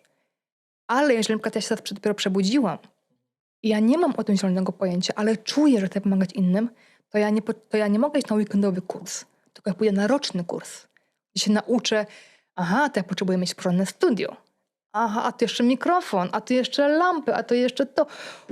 Aż tyle tego? Ale okej, idę w to, bo ja wiem, że ja potem mogę prowadzić innych. Ale robię to z pozycji mojego serca, ze mnie, a nie żeby zarabiać na tym pieniądze. Więc jest to stałe, bo zawsze od zarania dziejów, jeszcze w ogóle przed Jezusem, przed w ogóle całkiem, w ogóle przed ludzkością jeszcze, cały czas był temat duchowości, tylko inaczej ubrany, w innymi przykładami, innymi słowami, na inne czasy. Więc to jest stałe, ale jest modne, no bo na tym się zarabia pieniądze, a że pieniądze są zasobem, który wszyscy potrzebujemy i im więcej, tym lepiej, to szukamy i łapiemy wszystko, co jest modne, aby na tym zarobić. A jak to I jest? jeśli się przerwę, ja teraz sobie pozwolę wtrącić jedną mega ważną rzecz. Ja często dostawałam pytania, to w takim bądź razie, jeżeli jest tyle osób uduchowionych, zajmujących się duchowością, to do kogo mam iść? U kogo mam się czy szkolić, czy robić sesje, czy mam zająć się swoją własną transformacją w środku? No, łatwo się pogubić. Bardzo. Ja miałam chyba łatwiej, bo jak ja zaczynałam z duchowością z powrotem, jak się obudziłam ponownie i wiedziałam, że to w tym idę. Chyba mniejszy wybór troszeczkę był. Tak, ale wiesz, ja miałam też łatwiej, bo ja doskonale wiedziałam, co ja potrzebuję. Chociaż też miałam moment, że się zgubiłam. Jak najbardziej. I to już 2 lata temu spokojnie mogę powiedzieć, że ja chodziłam od jednego do drugiego. Bo gdzieś zagubiłam tą samą siebie, tą tożsamość usiądzenia ze sobą i sprawdzenia ze sobą. Gdzieś dałam się pochłonąć. Nie. Chciałam doświadczyć nieświadomie, jak to jest być tu i tu. I to było na tamten czas, no to było wow, mam kurs tego, mam certyfikat z tego, o, mogę robić to, mogę robić teta healing, mogę robić dzisiaj hipnozę, mogę robić kliniki Akaszy, To mogę tak robić tam, samo tam, jak to z siam. tymi moimi książkami. Tak, tak. Ale dzisiaj ponownie wiem i wracam do tego, że dwie rzeczy. Po pierwsze, że okej, to było doświadczenie, potrzebowałam tego doświadczyć. Ale dwa, spokojnie dzięki temu rozumiem, jak to jest dla innych. Mogę im pomóc w tym. I w momencie, kiedy jakby zgubiłam wątek, co chciałam powiedzieć. I to zaraz wrócim. Jak szukać? I teraz tak, kiedy ty widzisz, dziękuję, kiedy ty widzisz, że masz do dyspozycji tylu coachów, tylu uduchowionych osób wokół siebie, gdzie wchodzisz na Instagram i po prostu jeden na drugim, kurs tego i tego, kurs tego i tego, pokochaj siebie, zrozum bardziej siebie, poznaj siebie, to tam, i poznaj twoją duszę, twoja dusza cię wyzwoli, to, tam, to, siam. Skąd siadasz i masz takie, what the fuck? I co w tym momencie zrobić? Dwie rzeczy. Wyłączyć Instagrama. To trzecie, to trzy rzeczy. Po pierwsze, i wracamy znowu do tego samego. Siadamy ze sobą. I takie, okej, ale co ja potrzebuję naprawdę? Po pierwsze. I masz na przykład, że twoje ciało bądź twój umysł ci mówi, potrzebujesz pojechać na ustawienia systemowe. Bo cykl, który się powtarza retorycznie non-stop, na przykład w partnerstwie, albo w pieniądzach, dwa główne tematy ustawień systemowych. Widzisz, że przyciągasz notorycznie tych samych partnerów. Albo widzisz, że non-stop zarabiasz tylko same pieniądze i nie możesz iść dalej, nie możesz się przebić. I to nie wiesz dlaczego. No i twoje jest, co ci mówi w środku. Idź na ustawienia.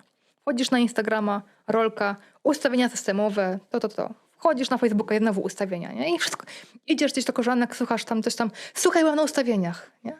I twoja intuicja, wszechświat ci mówi, idź na ustawienia. Świetnie, ale teraz pytanie, ale do kogo? No i wchodzisz na Facebooka, na przykład szukasz wyszukiwarka, ustawienia systemowe, nie? A tu ci wyskakuje taka lista. I teraz, do kogo teraz iść? I ja powiem to samo, co mówię nieraz u siebie na moich podcastach czy rolkach, że ja nie jestem dla wszystkich. I sesje ze mną wyglądają w mocny sposób. Tak to mogę określić. I tak samo jest z każdą osobą, która kogoś szuka. Czyli w tym momencie co robisz? Wchodzisz sobie na tego Facebooka, oglądasz ustawienia systemowe u Ewy, tak? Była u ciebie. Znaczy w samochodzie w zasadzie. W samochodzie, tak. Ustawienia systemowe u tego i tego, u tej i u tej, u tamtego i tamtego. Tak sobie oglądasz i co robisz? Puszczasz sobie pierwszy filmik tej osoby, zamykasz oczy i słuchasz. I od razu ciało ci powie, tam nawet nie idź. Okej, bierzesz kolejny. No coś mi tu nie pasuje. Jest okej, fajnie gada, no ale... Chodzi o jakąś taką, powiedzmy, energię tej osoby? Nie. Chodzi o to, jak ty się... Czy kompatybilność ciebie jest na poziomie tej samej osoby. Okej. Bo powiedzmy na przykład, że... Czy to jest tak, że powiedzmy spotykamy w życiu jakąś osobę i tak mniej więcej od razu wiemy, czy z tą osobą będziemy mieli wspólny język, czy też w ogóle... Tak, dokładnie. Tak. Zobacz, ja na przykład jak przenosiłam na podcast, razu wiedziałam, posłuchałam ciebie, spoko. Ale wiem, że jak miałam iść do kogoś innego, powiedzmy tak jednej osoby, którą gdzieś posłuchałam, nie, takie, nie, tam, nawet za zaproszenie dziękuję, ale nie. I kiedy ty pozwalasz sobie, tak, słuchasz tych osób, tych ustawień i takie, i słuchasz kogoś, powiedzmy Ewę, tak, słuchasz Ewę, Ewa ci idzie i takie, Ewa, tak, Ewa. I najciekawsze jest to, że w momencie, kiedy to poczujesz, że masz do tej osoby iść, ciebie nawet nie interesuje, ile ta osoba bierze za takie ustawienia. Albo jak długo to będzie trwało, czy to będą ustawienia całodniowe, czy weekendowe na przykład. Ty po prostu wiesz, masz tam iść, masz tam być u tej Ewy, ona ci pomoże, idziesz. I tak jest ze wszystkim. A czasami jest tak, że dla osób, które nie czują, bo są bardzo mocno w głowie, Są bardzo mocno w świecie zewnętrznym, tak? Bo co powiedzą inni? Bo jak? No bo patrzą wszyscy inni. To ja polecam zrobić takie fajne ćwiczenie. Wziąć sobie 3 kartki. Albo 2. A4 i napisać sobie ołówkiem na przykład, tak? Masz powiedzmy Ewę i nie wiem, pana Iksińskiego i panią Iksińską. Bierzesz te kartki, piszesz sobie imiona tych osób, kładziesz je na podłogę, stajesz najpierw na tej jednej kartce i pozwalasz sobie przy tym być. Nie znam ani jednej osoby, która będąc sobie na sesji damy i te wytyczne i będące w głowie, podkreślam, żeby to na to nie zadziałało. Bo w tym momencie ty wiesz, że aha, tu mam kartkę, analizujesz to, tak? Ale pozwalasz, żeby ta głowa zeszła ci do ciała. Masz takie, aha, stoję na kartce, no jak mi jest, nie? I takie, no dobra. I zapisujesz sobie. Wchodzisz te kartki, zapisujesz sobie na innej kartce, nie? Na kartce numer 1 czułam, nie wiem, myśli mi przychodziły do głowy, że a tu coś na nie, tu gdzieś jakoś takie dziwne myśli mi kosmowo przychodziły, a tu jakieś coś tam. Okej. I wracasz do drugiej kartki i do trzeciej. I znowu zapisujesz, tak? Potem czytasz i nagle się okazuje, o, na kartce numer 2 jakoś takie nie były takich myśli. Jakoś był taki spokój dziwny. No i jakoś tak lżej mi nawet było, o dziwo. Powracasz kartkę, patrz, a tam Ewa. Ewa, welcome. Zapraszam, nie? Chyba ostatnie pytanie, zanim przejdziemy do drugiej części. Co z łączeniem duchowości, powiedzmy, z dążeniem do rzeczy materialnych? Ani jedno nie wyklucza się z drugim, ani drugie z pierwszym. Mhm. Niestety panuje ten przesąd, że no przecież jak to Jezus nawet nie brał pieniędzy, no to jak ja mogę brać za to pieniądze? Trzeba być takim biednym ascetą. Najlepiej. Tylko zacznijmy od tego, że Biblia jest bardzo mocno, by to powiedzieć, ograniczona. Jest bardzo dużo wycięte z Biblii. I Sobór w 1968, jeżeli dobrze pamiętam, któryś z soborów jak były, i tam była właśnie Biblia bardzo mocno weryfikowana, to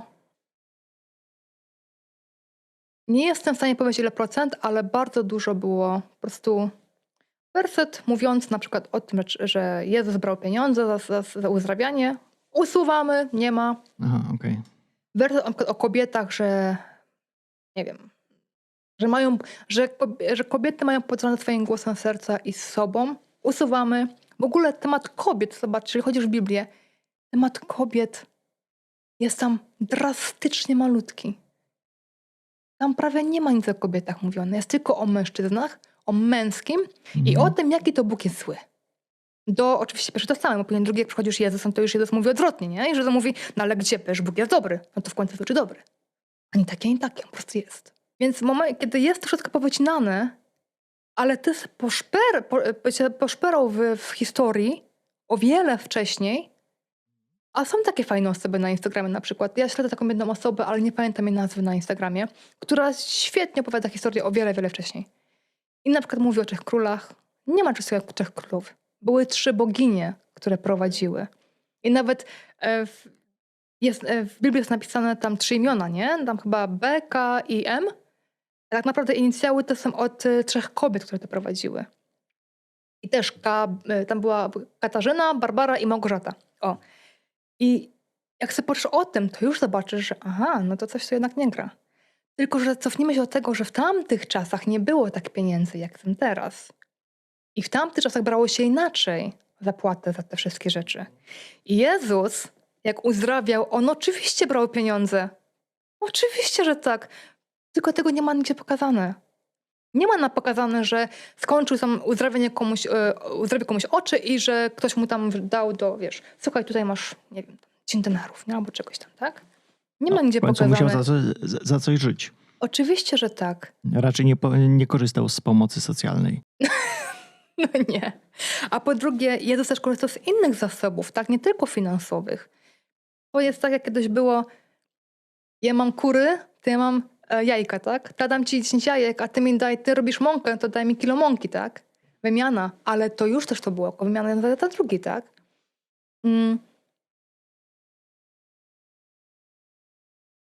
I znowu wracamy do początku, gdzie było nam mówione na temat Kościoła, tak? Że w Kościele byliśmy nauczeni tego, że mamy być skromni, mamy patrzeć tylko na innych, siebie w ogóle gdzieś tam nieważne, nie? To, co ty masz, co ty czujesz? Tak, najważniejsze Co tam? dobro bliźniego. O.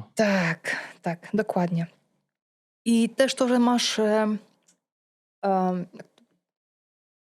no to samo ze skromnością się to łączy, nie? Że jak jesteś skromny, to jednocześnie się łączy to z finansową sferą, nie? Że nie możesz prosić o za dużo, bo musisz być pokorny. Tylko tak naprawdę to, co naprawdę oznacza słowo pokora, nie? Bo te słowa pokora, które mamy my wpojone, nie ma nic wspólnego No, to ze jest słowem jakieś takie pokory. powiedzenie, że pokorne ciele dwie matki się, coś takiego. Tak. Gdzie słowo pokora tak naprawdę oznacza to, że ty jesteś i stoisz przy sobie, że ty znasz siebie. I że ty, jeżeli ja na przykład zajmuję się tą duchowością, tak? Ale ja wiem, że nie wiem wszystkiego. I ja się tylko potrafię przyznać.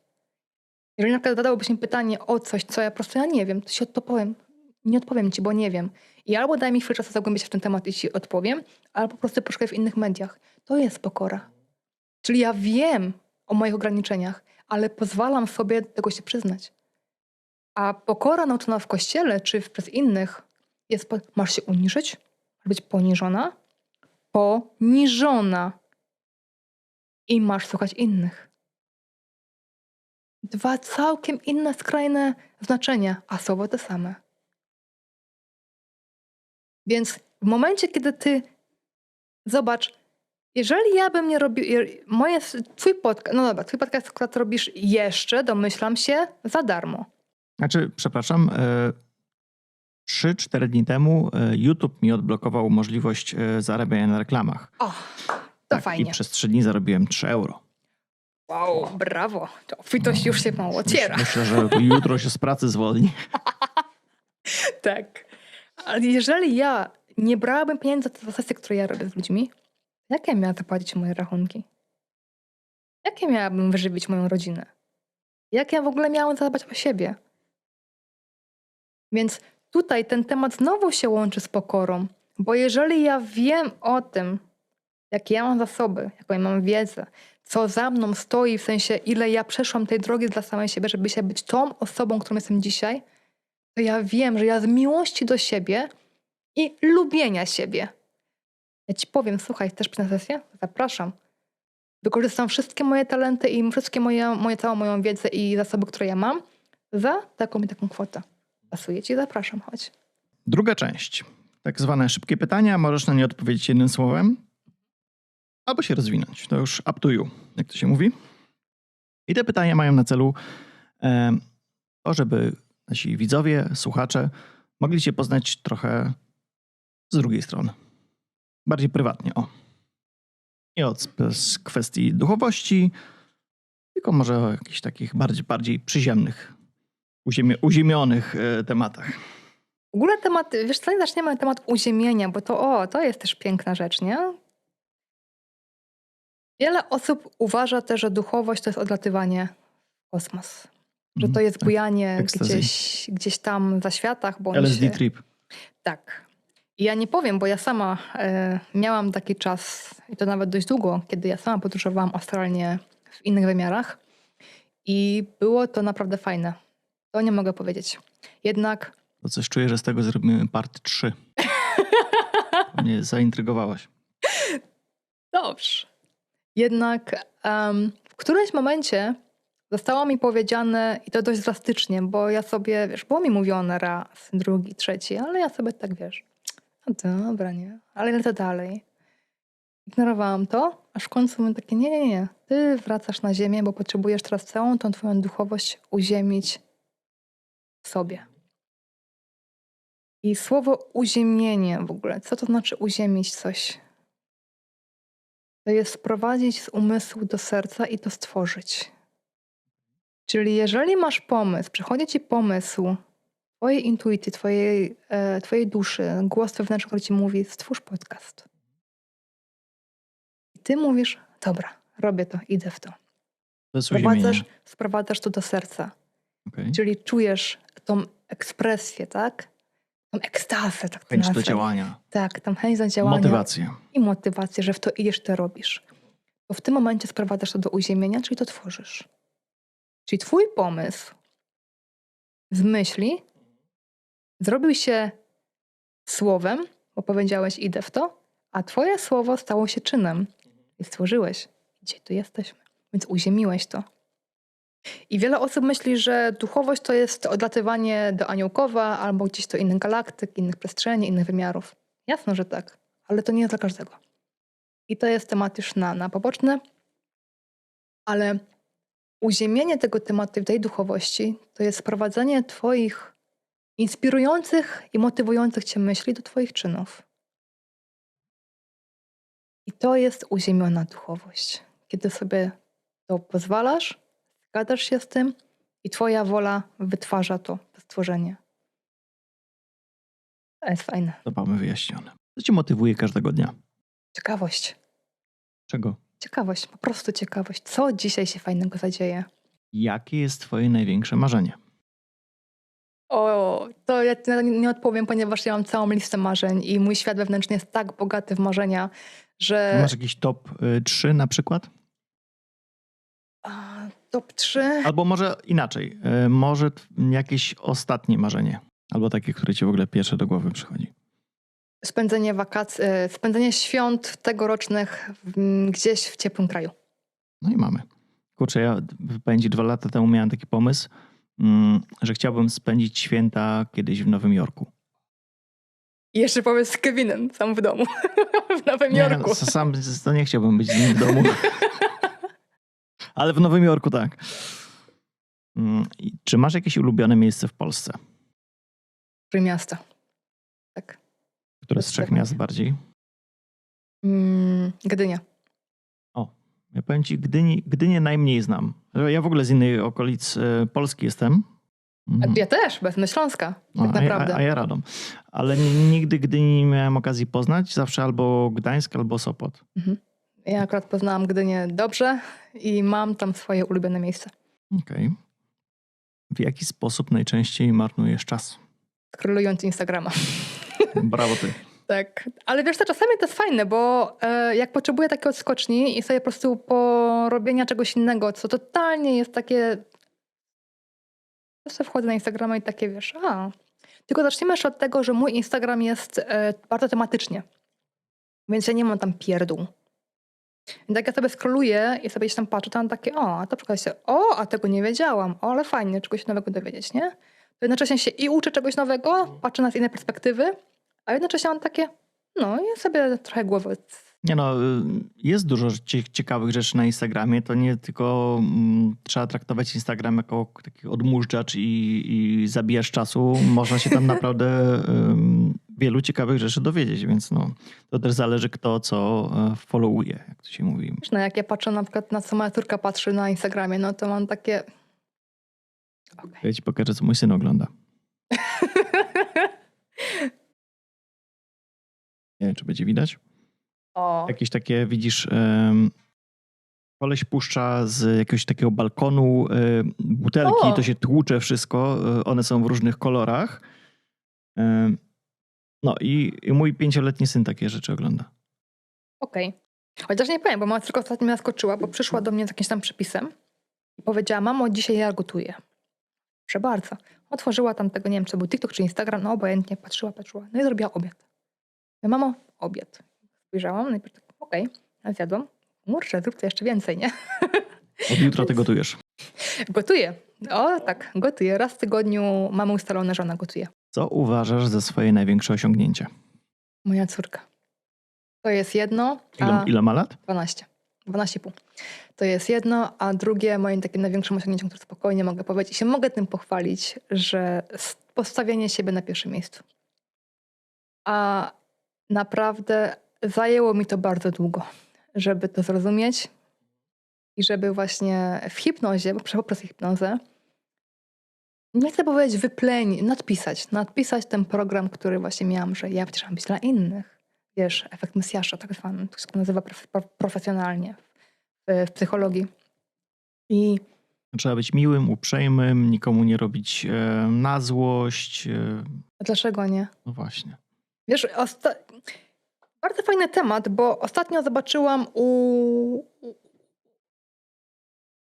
Brzozowska się nazywa chyba, ale Pracownia ciała.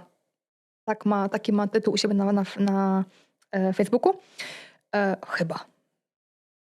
Sprawdźcie. W każdym bądź razie ona tam miała racja czy relacja. I ja przez całe życie uważałam, że ma być przecież relacja. No przecież to jest najważniejsze, tak? Relacja z drugim człowiekiem.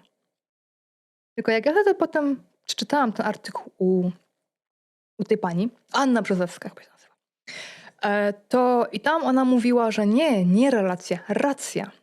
I dobitnie przedstawiła dlaczego. Tak ja sobie to przeczytałam i sobie tak podsumowałam, to mówię, ja pierdolę.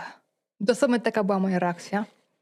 Usiadłam wrażenia i mówię, no to jest prawda. Bo ile razy ja umniejszałam sobie, ile razy ja zamykałam przysłowiowo dziób i nie mówiąc, co chciałam powiedzieć, no bo relacja z drugim człowiekiem Tak, była dla żeby mnie ktoś się nie najważniejsza. poczuł obrażony, żeby mu przykro się nie zrobiło. Tak, żeby ta osoba, a zwłaszcza my kobiety i jeszcze Polki mamy bardzo głęboko wpojone rany odrzucenia, żebyśmy nie zostały odrzucone. Ale wiesz co, to chyba i szkoła, i w ogóle nasza kultura uczy nas takiego trochę posłuszeństwa. Tak, uległości. Pokorą, znowu pokora, nie? I kiedy ja sobie to uzmysłowiłam, że nie relacja, a racja, ile mi to zmieniło w głowie i ile mi to pozmieniało, że to skoro moja racja, ale nie na taki, wiesz, agresywny sposób, nie, bo ja uważam tak i moja droga do Rzymu jest tą jedyną i ty masz to posłuchać i idziemy tą moją drogą, bo jak nie, to Czyli A, B, C, D. nie jakaś arogancja. O. Tak. No i też taki nachalny sposób, nie? Tylko sposób, słuchaj, ja mam A. I ja w tym momencie uważam, że moim punktem jest A. Ty masz B. I według twojej perspektywy ty masz B. Ale stwórzmy razem C. I jeżeli nie da się zrobić C, to pomyślmy, jak to możemy inaczej zagospodarować albo zakończyć. Na przykład rozmowę, tak? Słuchaj, ty masz B i ty uważasz, że tylko twoje B jest słuszne i próbujesz mnie na siłę przekonać do B. No to ja ci powiem, słuchaj stary, spoko, może być twoje B, tylko ja to przyjmuję, ale ja tego nie muszę tolerować. Więc dziękuję za rozmowę, wychodzę. I postawienie tego mojego dobra na pierwszym miejscu, że to jak ja się czuję, jak ja się ze sobą w danym momencie czuję, co się we mnie zadziewa w tym momencie, jest dla mnie priorytetowe. Bo potem na samym końcu to ja idę spać z moją głową. To ja potem patrzę sobie wieczorem, jak myję zęby sobie w oczy. W ogóle ile kobiet nie potrafi spojrzeć sobie w oczy w lustrze. Zrób taką ankietę, to się przekonasz. Ciekawe. Ile to potem ja mam sny różnego rodzaju, a podświadomość ci wrzuci wszystko w snach. No bo w śnie nie masz dostępu do ruchu, do mowy, tak, do czucia. Tam po prostu twoja podświadomość, twój umysł, high life, leci na całego. I ty masz na przykład koszmary, nawet nie wiesz dlaczego. Już fajny Budzisz się. film właśnie oglądałem na temat snów. Budzisz się rano, jesteś padnięty, zmęczony, w ogóle jesteś totalnie i nawet nie wiesz dlaczego. I znowu temat hipnozy, tak, podświadomości. Ale nawet sobie nie pomyślisz o tym, że rozmawiałam dzisiaj z tobą i ty mi na siłę próbowałeś mówić, że twoje B ma być moim A. Czyli ja mam zastąpić moje A twoim B i moje A ma być twoim B. Czyli ja już nie mam A, ja mam B. Ale potem, że mnie kuźwa brzuch ścisnął i że gdzieś czuję się niefajnie ze sobą, no to na to nie patrzę, nie? I znowu racja czy relacja? Racja.